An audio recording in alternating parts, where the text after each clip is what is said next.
I'm going to go ahead and kick us off, get us started here. So welcome everybody. Thank you for attending our first summer webinar for our new students coming in the fall this year. We're really excited to welcome you. This first webinar, as you may know, is about living on campus, and we have our awesome panelist here, Fran, who will introduce herself in a bit. To talk about all things housing application, roommates, all of those things that we know you have lots of questions about already. So bear with us as we get things going here. I'm gonna show us what we'll talk about today, just so you can have an idea of what we are going to cover. This meeting will be recorded as well, so we will post this later when we have the recording on our website for those who are unable to attend, or if you need to sneak out early, no worries, or if you want to send it to somebody who was not able to attend. So we'll kick it off with some introductions. Fran's going to go over some really important housing dates, talk about the housing application, also about living learning communities, cover a little bit of move-in. I know that seems really far away, but it'll be here before we know it. And then finally, we will open it up for a Q&A. So this webinar does have a Q&A function, so feel free to look in the Q&A, and throughout our webinar today you can drop questions in there. We'll do our best to answer throughout the webinar, but know that at the very end we will have time dedicated to ask those questions. So we will start off. I will introduce myself now. Hi, everyone. I am Melanie McManaman. I'm the coordinator of the first year experience, and we are here to help you with all things as you transition to Lewis and Clark. So first year students, transfer students, any questions you have about the tasks that you're working on over the summer, the checklist, move in anything, feel free to come to our office. We are happy to help. And if we don't have the answer, we'll get you connected to the office that does have the answer. I'm going to pass it to Gabby first. Gabby, can you introduce yourself? Yeah, hello everyone. My name is Gabby. I am the student director for First Year Experience, and I will be working with Melanie this summer during fall semester 2, helping you out from transitioning from high school to college and everything you need. Don't hesitate to reach out to us, email us, send us text messages. We are here to support you in everything that you need. So excited. Gabby, Fran? Awesome. Thank you. Hi, everyone. My name is Francesca Span. I also go by Fran. I use she, her pronouns, and I am currently the interim assistant director for the Office of Campus Living. I myself I am an alum of the undergraduate college, so I have some experience also going through new student orientation, but also living in the residential halls, which can be really handy when it comes to overseeing this office and talking about that residential experience. I'm really happy to be here. I know how important housing and roommates and meal plans and everything like that is. And so towards the end, I'll make sure to drop links to my email, the Living Accounts email, so that you can also follow up. If you do have any kind of housing specific questions, we are here to help.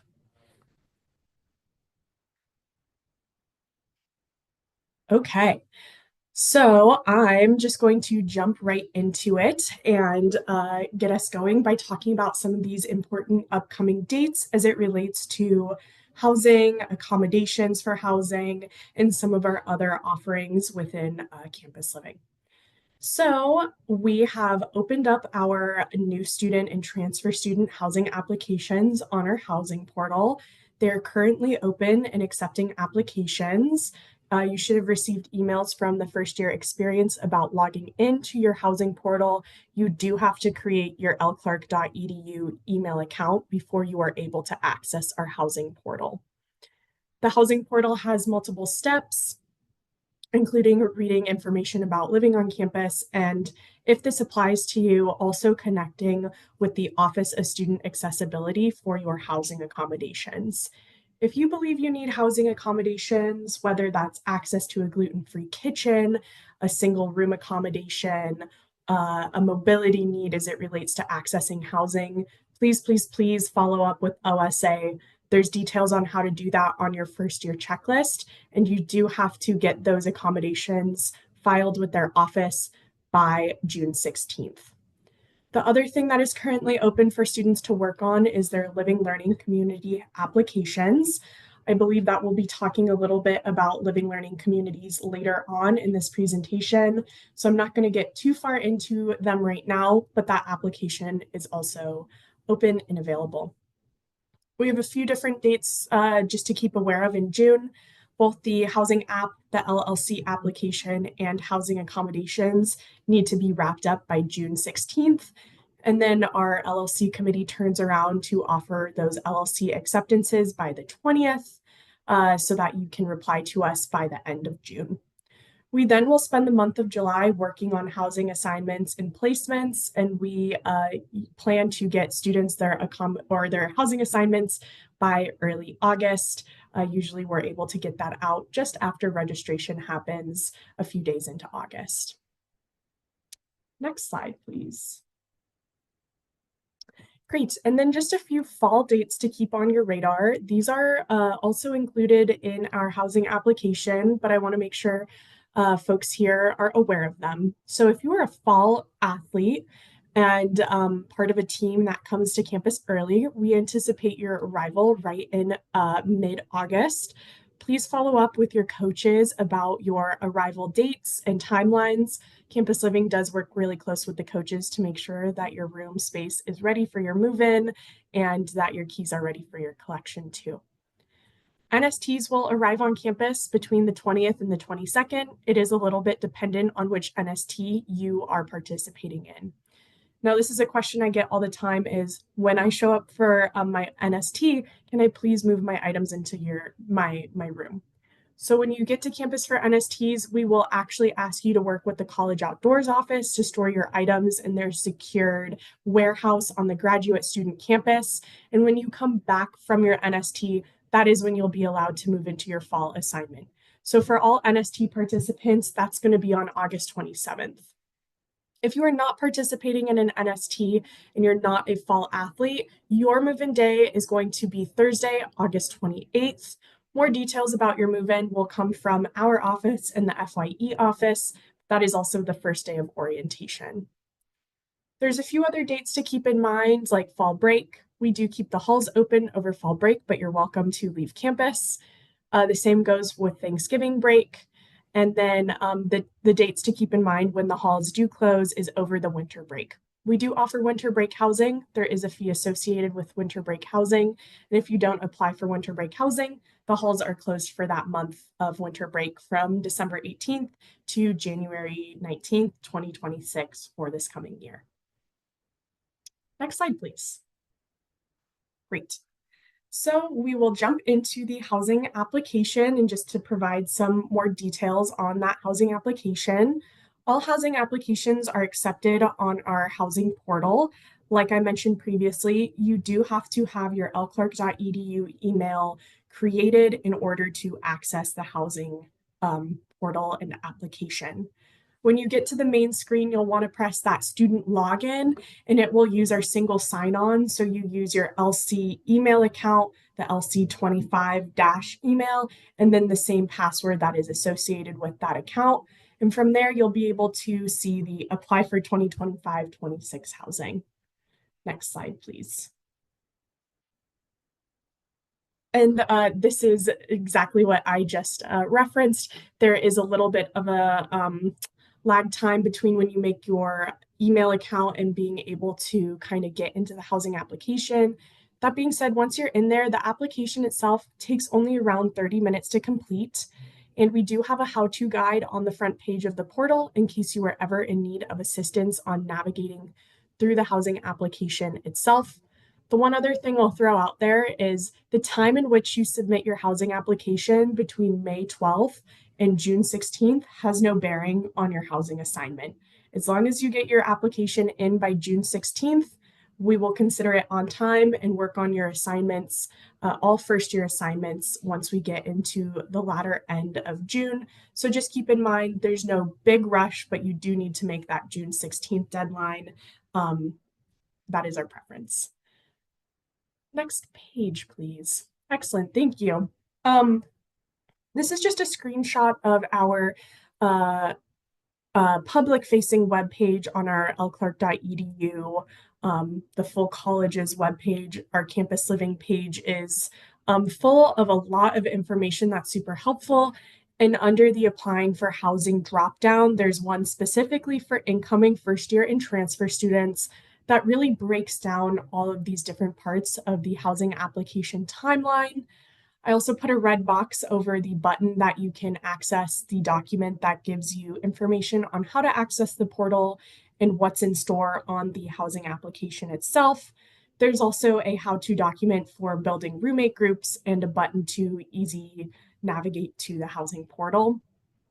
And then I just wanted to point out that our living@lclark.edu email is here in case you did run into any issues with portal access. Just send us an email. We're usually able to adjust some settings and make sure you can get in if there's something that isn't working. Next slide. Thank you. So I mentioned that there's a lot of stuff that you will be doing in the housing application, and broadly speaking, we do throw a lot of information at you as it relates to housing and things that you need to know. This includes our on-campus housing options and room preferences, information about our housing policies and procedures, information about our winter break housing, our gender identity inclusive housing options, and things like that. The housing portal is also where you're going to be able to search around if you are interested in finding a roommate ahead of time. If you don't find a roommate on the portal, that's totally fine as well. We will hand assign you to a roommate based off of your profile information and how you're choosing to spend your time living in the halls. We do include our housing contract. Reviewing and signing the contract is a part of the application. And then finally, selecting that meal plan. All residential students are required to have a meal plan, and the portal allows you to choose. That being said, you do have until the end of the first week of classes to change your meal plan should you decide, perhaps I chose not enough meals and I want to plus up to a bigger meal plan, or vice versa. Great. Just on the topic of roommates, I know that this is one that comes up a lot for all students in general, but I think especially new students have a lot of questions. And so, as I mentioned, you can find roommates in the housing portal and build roommate groups. You can choose to have one other roommate, two other roommates, or three other roommates to either live in a double, a triple, or a quad. I do want to let people know that most of the time we're able to put double roommates into double rooms, but occasionally we will assign two double roommates into quads together if they align. So just keep in mind that your roommate group does not automatically guarantee you a double room. There are chances that you could get placed into a quad.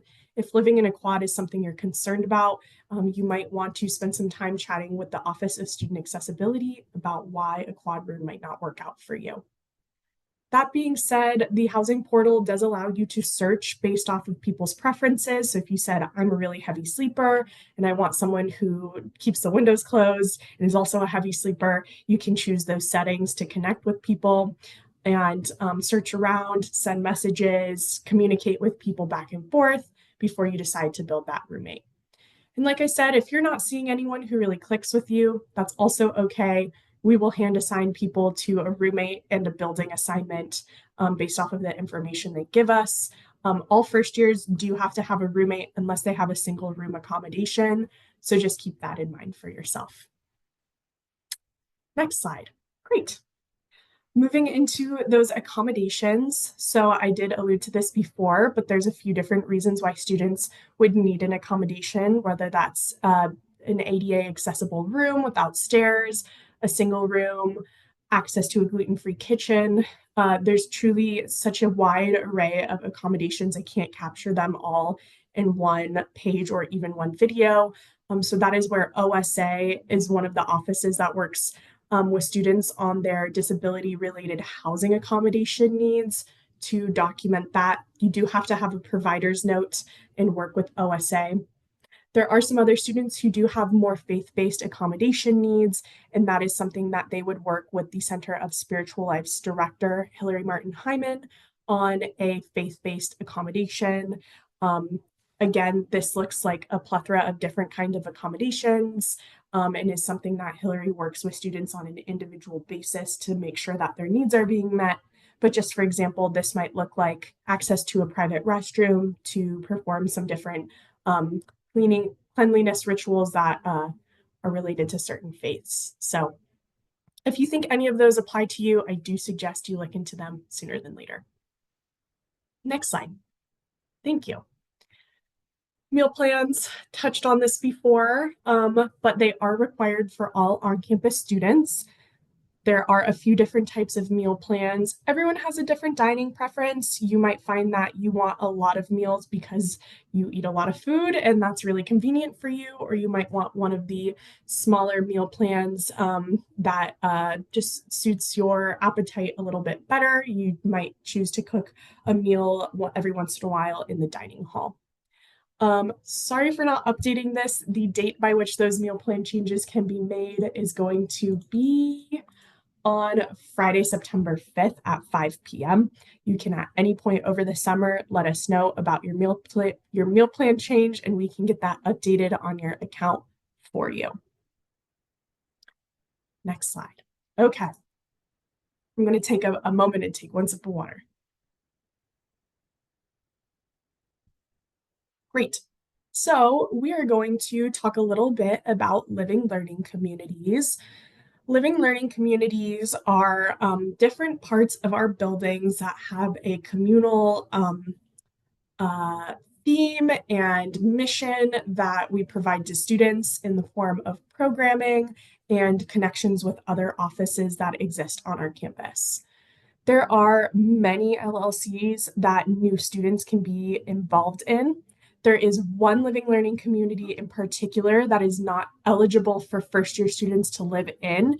It is our Launchpad LLC. That is for juniors and seniors. It's in our apartments, and it is an LLC whose mission is to get students prepared for post-college life and the workforce. So new students are just a couple years out from needing to really engage with that content. So that is one that they're not eligible for. We also have our Travel Lounge Living Learning Community. We will be actually accepting a few new students into the Travel Lounge LLC. Last year, we didn't have first-year students in that LLC based off of the number of students who went overseas last year. The Travel Lounge LLC has an overlap with the overseas office and has a lot of content related to overseas travel, both going and returning from overseas trips. That being said, the rest of these on the screen are definitely our most popular first year. These are all the ones that first years are eligible for and very popular amongst them. We have global languages and cultures, in which our Fulbright language assistants overlap and host programming related to global pursuits, languages, and cultures, as the name explains. We have our outdoor pursuits for folks who are more interested in getting outside, overlap with College Outdoors office, and anything that relates to kind of the greater outdoors. We have environmental action, which has more of that environmental lens to it, in which they are really dedicated to reducing waste, taking part in different climate activism and stuff like that. We have our visual and performing arts living learning community. I will say VAPA, as it's also referred to, is in fact our most popular living learning community just in general. You will find that there's a lot of artsy students at Lewis and Clark, and they do tend to gravitate towards this LLC. We have holistic wellness that features both mind, body, spirit wellness as it relates to the student experience. Aspiring Educators has an overlap with our graduate school and our Teacher Pathways program for students who are interested in that teacher pathway or potentially becoming part of the education field moving forward. And then we have social change for anyone who's more interested in activism, social change, and just larger dynamics that happen in our society. You can learn about all of these living learning communities, what they do, the programming that they offer, the offices that connect with them on our website, and read more. That is also where you're going to find our application to apply for these LLCs. That application does close on June 16th. Two notes about that application. The first is that most LLCs do allow students to pull in a roommate. Let's say you applied for outdoor pursuits, but your future roommate didn't. If you formed a roommate group, you would be able to pull that roommate into outdoor pursuits with you or into holistic wellness with you. The one exception for that is the VAPA LLC because of the high demand from new students as well as returners living in VAPA. So if you haven't connected with someone who's been allowed into the LLC, into VAPA, we would ask you to either choose between living in VAPA or living with that roommate who you found on the portal. So if you're interested in VAPA and your roommate's interested too, make sure you're both submitting good applications for the VAPA LLC. And then something finally to let you all know about is if you're maybe not too sure about living in a learning community, but you are interested in their programming and content, you can always apply to be an out-of-house member. This means you could live in the building or community of your preference, but still get invited and stay in the loop about that programming as an out-of-house member. It's a really great opportunity to get involved with a lot of different communities and groups on campus. Okay, next page. Move-in. So move-in is definitely a busy time on the campus as we welcome back our returner students over the weekend and prepare for our new students during the week. But you will be receiving a lot of information about coming to campus, move-in, what to bring, and things like that. FYE sends out quite a number of those emails on preparing your checklist, what to bring, certain documents that would be of benefit to you to have on you, for example, applying for jobs, but other things like you are going to live in Portland, you probably want a good pair of rain boots and a rain jacket. Campus living will send out more communication to students as well as it relates to some other aspects of your move-in experience, like renting a mini fridge or learning how to use our laundry machines. Laundry is free, by the way.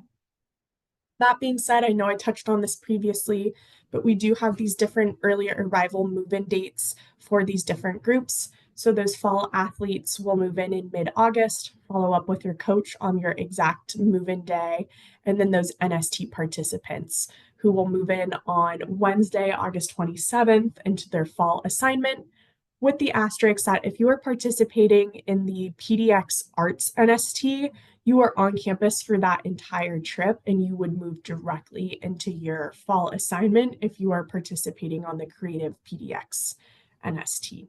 The rest of you go out into the wilderness and backpack and camp and have a blast, and then you'll come back and move into your halls.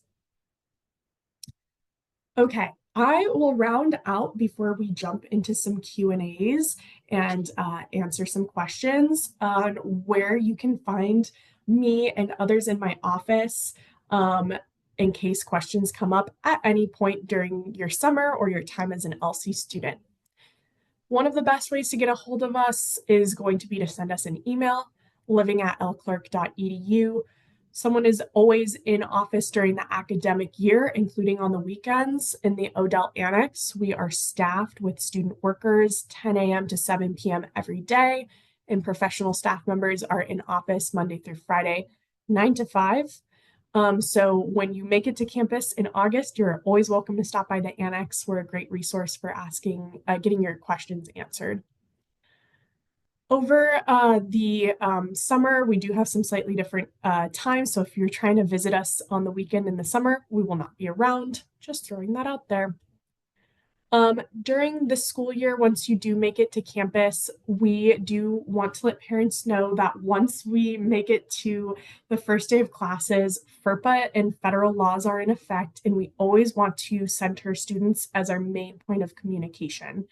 Um, we are happy to talk more openly as we can before FERPA kicks in at the end of the summer with parents and students, but we do really want to make sure that students are present and advocating for themselves as it relates to their housing experience. That being said, we also work really collaboratively with a lot of other campuses, campus offices, and partners. So if we're not the office for you, we are more than happy to help direct you to the office that you would need to connect with, whether that's back to FYE for assistance as a first year student, OSA, or any office in between. Campus living really has a lot of overlap with a lot of campus partners. And then I already touched on the last point about FERPA and how we are able to kind of communicate once we pass into the actual academic year. Okay, that's what I got. I feel like I just talked, so let's take a pause and see what Q&A questions came in. Gabby, as a student, is definitely able to probably help answer some of the more student experience related questions. So Thank how you, are we Fran. I'm gonna at? give you a break because you've done a lot of talking. Thank you so much. All that information so helpful. We already have questions popping into the Q&A, which is great. We'll do our best to kind of start answering, typing some of these questions. We might answer some of them live. While Fran starts to take a look at some of the questions, I'm gonna actually ask Gabby to maybe talk about if there was anything that you brought to campus when you moved here that you then realized you didn't need. Thank you, Melanie and Fran, for the amazing presentation. For me, something that I thought that I was going to need was like my drawing supplies and all my sketchbooks. I really love to create art, and I thought I was going to have a little bit more free time um, through the semester. So I brought all of my sketch supplies, and I didn't use them at all, and they were just like taking a lot of space on my cabinets and on my desk. Because yeah, I had free time, but most of my free time I spent it with my friends and with like classes doing homework and exploring Oregon. So I didn't have that much time to do a little bit of art. I used them a couple of days for the winter breaks or all the fall breaks and spring breaks, but I didn't use them that much. So I would suggest that if you are like a person like me and you like art and stuff, maybe reduce your supplies to just a little box, not too many supplies, because there are other offices that also have like supplies that you can borrow. So just don't bring yours. Um, there's a question about meal plans. For me, I personally, my first year, choose a meal plan, 14 meal plan with flex points. The flex points are like a small uh, points that have a value that you can use in the different um, dining halls, or like we have the room where you can order pizza and some coffee if you want. We also have like the market where you can use your points, and I didn't use them that much, so I felt like it was a little bit of like unnecessary. But if you're like a person that likes some snacks, you can get the flex points. Right now I am just with the 14 meal plan.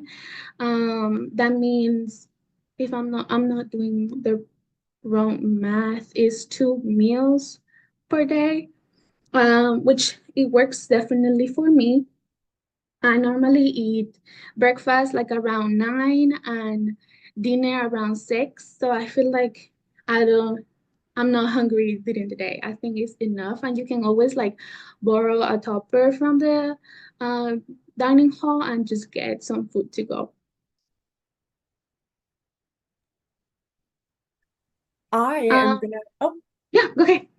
I will jump in and answer a few of these quick questions. Um, Someone asks if first years need to put down a housing deposit. No, they do not need to pay the housing deposit. Only our returner students pay that. You pay the admissions deposit, and that covers your housing deposit. So, no need to do that. Um, there's also another couple on here. Someone asks, can we bring our own mini fridge or do we have to rent one? You do not have to rent one. You are welcome to bring your own mini fridge.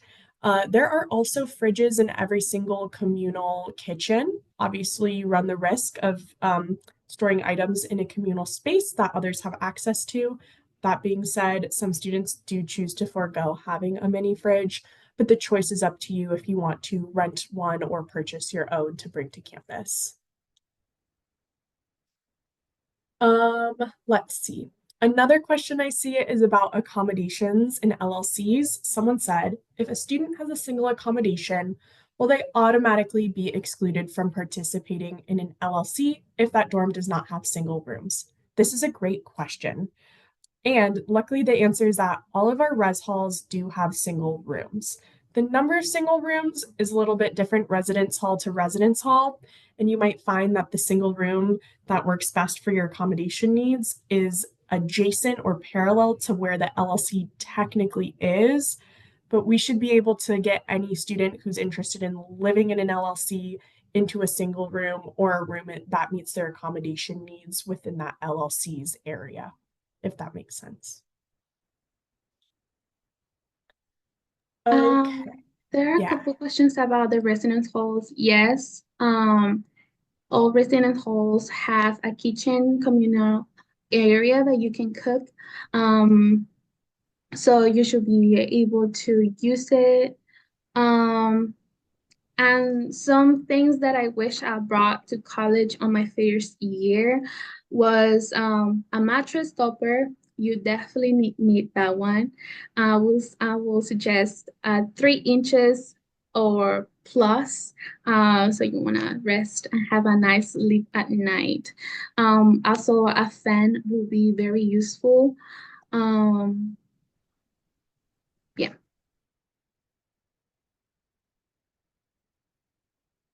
Let's see. Someone asks what might happen if one roommate in a roommate group gets into VAPA and the other one doesn't. That's a great question. In that scenario, we would email the student to ask what their preference is going to be. If they would prefer to disband their roommate group and live in VAPA or stay with their roommate group and live somewhere else on campus. So we do that outreach to students and give them that choice depending on which way they want to lean. Sometimes they do choose that roommate and sometimes they do choose the LLC.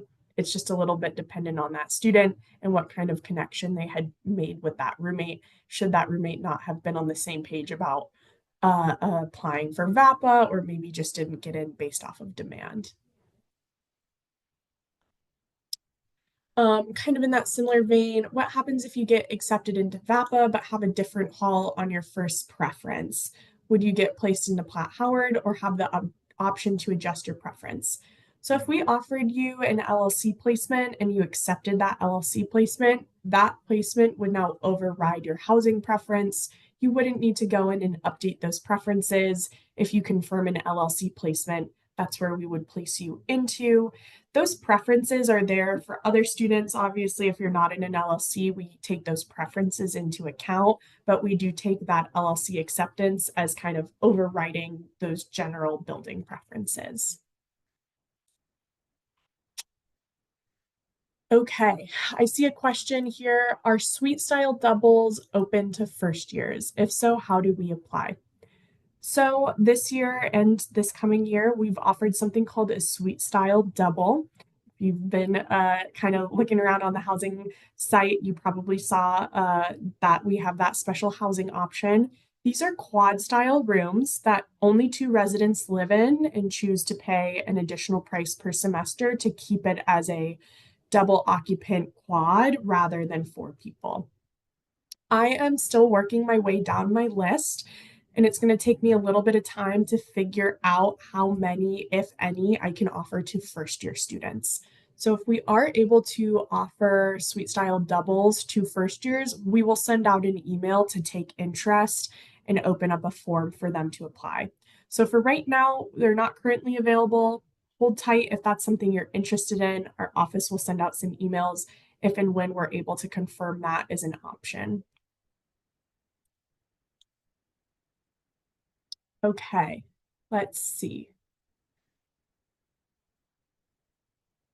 Someone asks if you have to submit the application to see other people's profiles on the portal, and the answer is yes. Before you are able to get to the roommate group building, you do have to sign the housing application contract and start that application as well. So you would need to be able to navigate to the latter end of the application when you are able to see people's profiles and do that connection within the roommate group building finder. All right, let's see what else we have. The website said after the deposit has been paid, a confirmation email will be sent to you about completing the application. So great question. This has actually come up a time or two. I think that we just need to update our website on that language. I think there might still be a page that reflects some of our returning student language. That being said, we do have plans on sending out those confirmation emails starting this week. We'll get on to a Wednesday schedule just to send emails out to students so that they're aware that they've done all the steps that they've needed to complete on their housing application. So thank you for letting us know. We will be working on that. Someone else asks if both students need to consent to a roommate request, and the answer is yes. The portal requires students to confirm that they want to be in that roommate group. So if someone is talking to another student and decides, I don't really want to be on that group, but they haven't formed, no worries. If you do form a roommate group and then maybe after some time connecting, you realize this isn't the grouping that we want either, you can remove yourselves from those groups. But there does have to be some mutual affirmations from both sides to form that roommate group together. You can't just choose to pull someone into your group if they're not interested in that.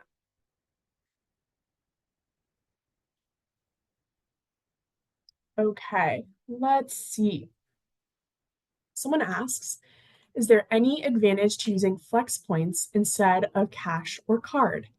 I think that the main advantage to flex points is that it is always there. Students' flex points are uh, put onto their student ID card. So anytime you have your ID card on you, you are able to use that to get your flex points or use your flex points, whether it's at the Dev Coat, the Trail Room, the Market, or even entering into Fields Dining Hall. So it is a large point of convenience to just be able to tap with your card. They can tell you how many flex points you have left. That being said, if you're kind of on the fence about wanting flex points or not, you could always just start by not having flex points and just purchasing items as you need them, and maybe evaluating if you want to add flex points onto your plan for the spring semester. I see a question just popped up about the rollover. So flex points that are not used up for fall do roll over to spring. That being said, you have to use them up within the spring semester. They will not roll over from spring into the following fall. So it's flex points for the academic year and not ones that translate into future academic years.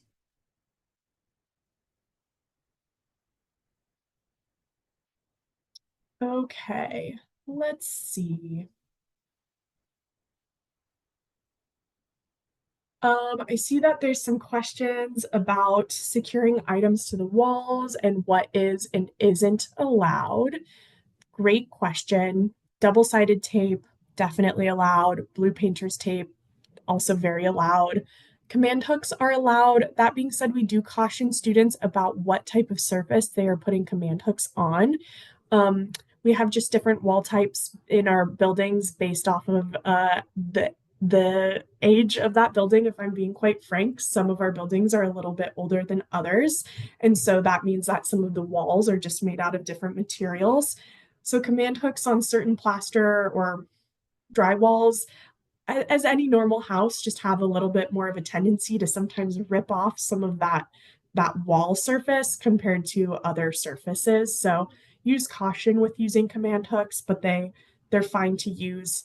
Things that aren't allowed to use are push pins, nails, anything that's going to permanently put a hole inside of the wall.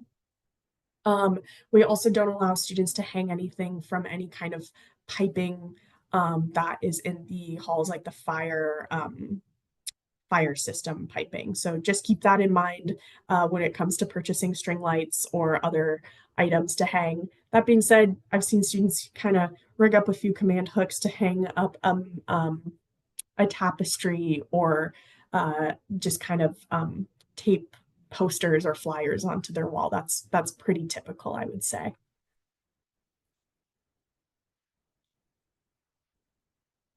Okay, a couple more mini fridge questions. Someone is curious about signing up for a mini fridge and rental and not wanting to have two sets. I do believe that we will be able to hand out assignments for rooms before the deadline for mini fridge rentals. That was the case last year. Students had through the first week of August to rent their mini fridge, and we got those assignments out in late July. So that did give students enough time to connect with a future roommate about a mini fridge. That mini fridge deadline to apply is something that the company has some flexibility with. The asterisk to that is that if you don't get that mini fridge rental in by a certain date, they might not have it in their first round of deliveries. They usually come back to Lewis and Clark and drop off another round if there's any late applicants. It just means that those mini fridges didn't get delivered until mid-September this past fall. So that's just something to keep in mind is there's usually enough mini fridges. It's just the timeline in which you rent them and they get delivered by the company can be a little different. That being said, the average cost for those mini fridge rentals, I want to say they're around $200. I could be off a little bit. It's been a few years since I've looked at that cost, but it's somewhere in that ballpark of 200. We will send out more information and details about mini fridge rentals with the company. Okay, I'll answer the one other one that I have here and then see if any other questions are going to pop up.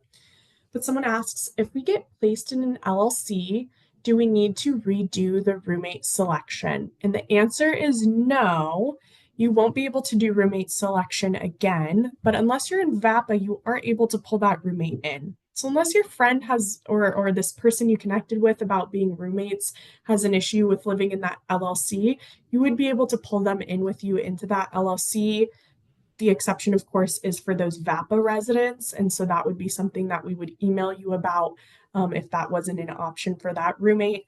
And unless they had someone else in mind, we would probably just work on assigning them to a roommate. And then same with you to assign you to another member of the VAPA LLC.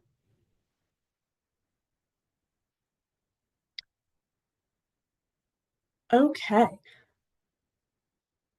It looks like we got through all those Q&As. That was a lot, but it's kind of fun. Awesome. Yeah, thanks, Fran, for all of those answers. I'm gonna throw one more question at Gabby about getting to know your roommate over the summer. If you have any recommendations or advice for getting to know your roommate once you've been assigned a roommate. Yeah, definitely. Having to choose your roommate and getting in contact with them is for me the most important thing for housing application and all the process because that's the person that you're gonna live with for the next 8 months, kind of. So the first option that you have is get build your own group in the housing portal. definitely that helps. You can read somebody else descriptions, what kind of um, sleeper are they, what are they planning to do on the room, afternoon, and things like that. However, I also find it very useful the Instagram account that is made during the summer. Right now, there is one named Elsie, I think it's Lewison Clark underscore 29, which is your graduation date. And everyone is posting there a small bio description and a photo of them. So if you're looking for a roommate, you can just scroll down the account and see people, read the descriptions, and just get in contact with them, be like, oh, let's chat a little bit. Would you like to be my roommate? And things like that. I feel like that was the most useful thing for me because on the housing portal, you don't know how they look like, you don't know anything, just words, right? But I feel like in Instagram it's more a little bit more personal, so you get to know a little bit better the person in there. I would say definitely if you are ready like have in mind a roommate before coming on campus, get in contact with them. Don't be afraid to share your number or you the school email, just to let everyone know that you will be arriving this day at this time, that you are buying a fridge or a microwave or things like that. So you don't have to have two setups of mini fridges or microwaves in your room. I feel like that was very useful for me, especially because I was in a quad. So when we created a group, we were like, okay, this is what I'm doing. So use those tools, definitely. Thanks, Gabby. Fran, it looks like there's a few more questions here. Downloading the application to sign it. Yes. So if you are under 18 right now, you do need to download the housing applications contract to sign it. If you are running into issues, there's usually a button on the page, and I'm trying to navigate to see if I can view that page in the contract. There's usually a way in the kind of corner of that housing application or of the housing contract, there's a download button. That being said, if you are running into any issues, just send living at L Clark an email and we can always send over a copy of the contract for you to sign and then re-email it back to us and we can help you out in a more kind of back end way for getting the contract signed if you are having troubles downloading that PDF document off of the website. I also see that there's some other questions about showers and things like that. What do shower stalls look like in co-ed bathrooms and how many people does each bathroom typically serve? Great question. I'll start by mentioning that outside of our 3 single gender floors, all bathrooms and all halls on our campus are all gender inclusive. We welcome anyone of any gender identity to live on those floors outside of those 3 single gender floors for women and for men.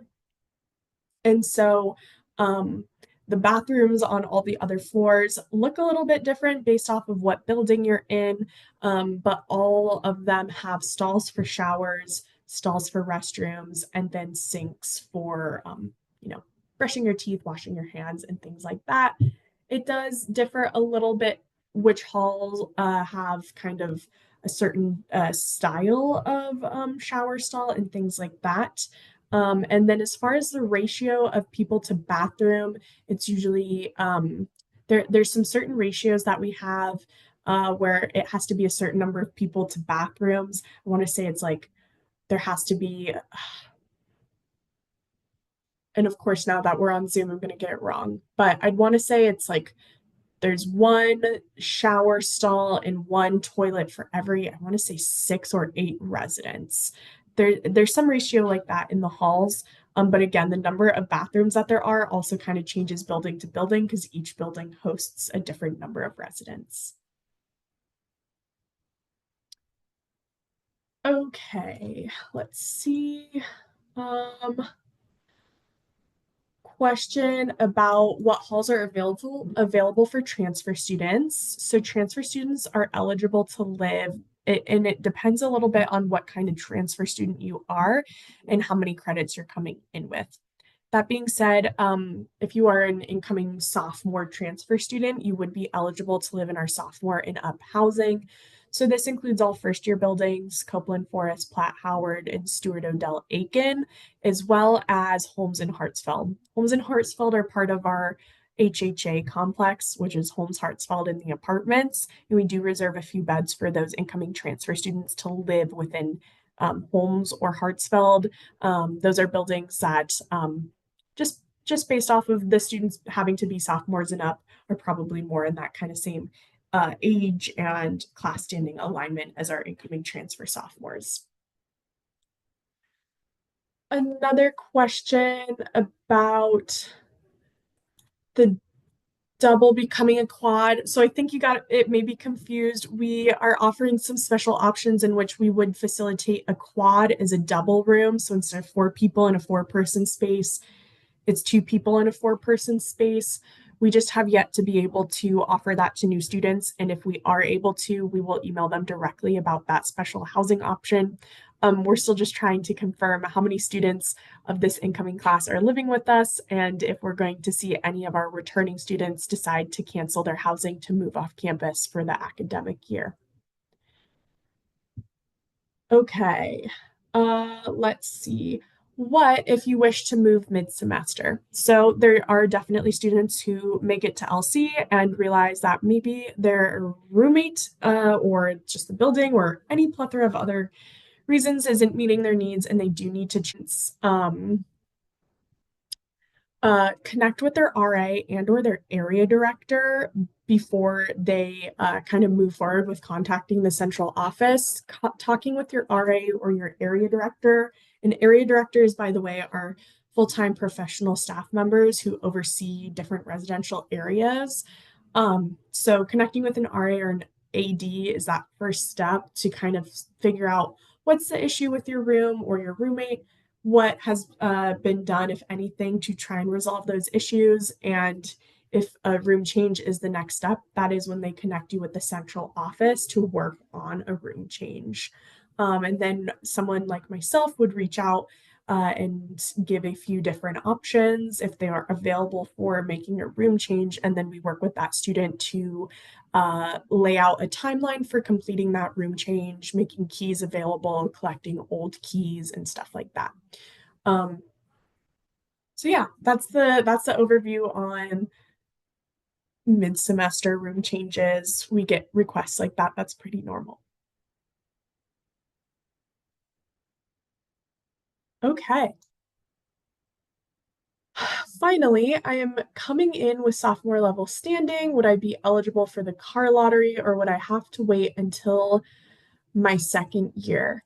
It is my understanding that all new students are not eligible for cars and parking on campus, but I don't want to say that without having verified that. If you do have questions about your class standing and car eligibility, I do suggest that you reach out directly to our Office of Parking and Transportation to follow up with them about if you are eligible. They'd be able to get you in contact with a petition should you be ineligible but think you should be eligible, or to provide you with the link on how to purchase a parking pass for your car if you are in fact an eligible student. Alrighty. All right.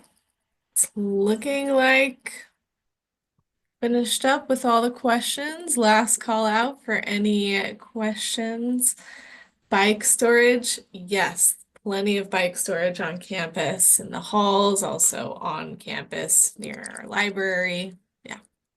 Every residence hall on campus has locked bike storage in the basements, usually near the laundry rooms that you can lock your bike up in. They also have we last summer got electric bike charging stations installed. So if you do have an electric bike, you can charge it in the halls as well. We do live on the on a hill. Yes. And let me tell you, Portland is a bike town. It is an excellent place to bike in a lot of places that aren't Southwest Portland where we have some hills. So just keep that in mind. If you think you might want to bring a bike with you, ask yourself how often you've biked at an incline. Just throwing it out there. Getting out is great. There's lots you can go see. It's the return that will probably get you. Get some And they really can go, sunshines. bikes can go on the public bus rack. There is definitely you can bring it back. I would totally recommend that.